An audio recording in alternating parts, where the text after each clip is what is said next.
Hi, welcome to another Winnell Hot Topics debate. The release of the Lord Browne review last week has sent shockwaves through the student world after Browne recommended that the cap on tuition fees should be lifted. This would mean a student taking an average 3-year degree would graduate from university with around 30 grand's worth of debt. Today I will be joined by the SU President Seb Mill and Chrissy Ball, Head of Campaigns and Communications. Do you believe the Liberal Democrats, who obviously started with the big plans to scrap tuition fees, have in many ways sold out and let students down? Yeah, in a way. Obviously, with the election, one of their key promises was not to stop the increase of tuition fees, but to scrap tuition fees completely. So, for them to, obviously, students on the day of voting, students queued up, to vote for the Liberal Democrats. So, purely because of their tuition fee policy. So, they've signed a pledge before the Vote for Students pledge that NUS did to campaign against any increase in tuition fees. So obviously it is an important time lobbying to them at the minute to obviously honour their pledge. I've been in contact with a few Liberal Democrat MPs, just to get their current stance on it, because I know some of the MPs are still voting against it, which is obviously, important, which is, we appreciate that. So it's just basically just drilling that into them and not like seeing their current stance on it, because they have signed a pledge and, if you've made a promise to vote against tuition fees, then, stick by it. The review recommends that teaching budgets be cut by around 80% now to reduce the national deficit. Now, obviously, the University of Winchester is a small upcoming university which doesn't really rely too heavily on academic research. Do you think such cuts would have a negative impact on our university? The Browne review has suggested that failing institutions may close. So the impact that Winchester has on the community has a great impact on the community. So these reports could definitely impact Winchester as an institution. I know it is troubling times, and if 80% cut to teaching and 7,000 fees for students, it just it doesn't add up.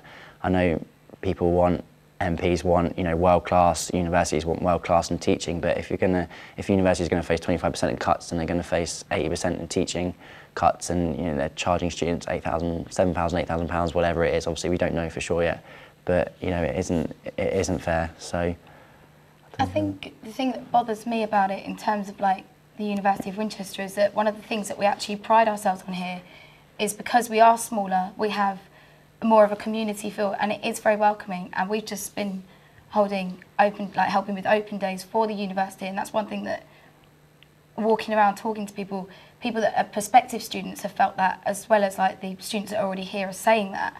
And I just think it'd be such a shame to lose universities like us just because we're smaller.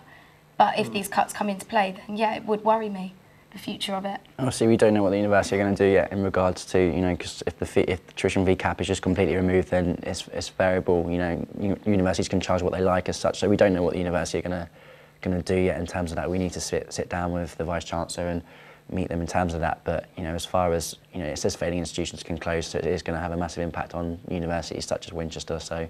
Yeah, totally.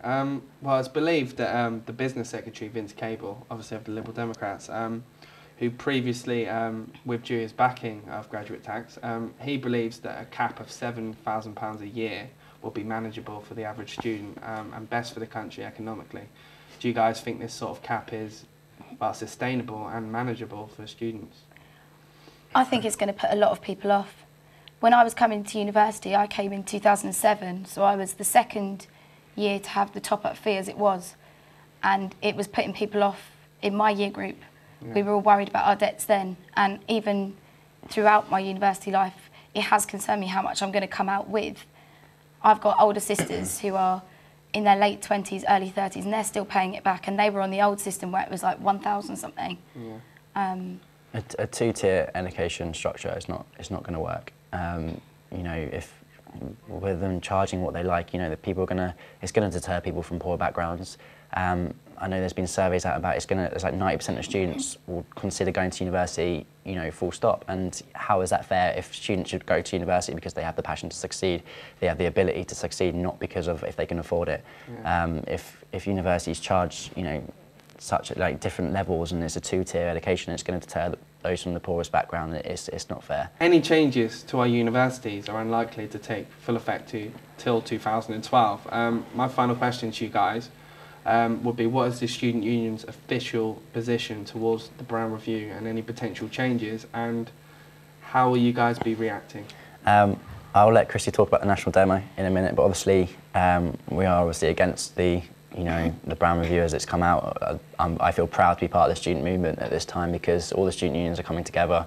I think they underestimate the student movement in times like this, and I think national demo is going to be such a prime time for students to really show what they can do and how they can campaign against the government in such an important issue.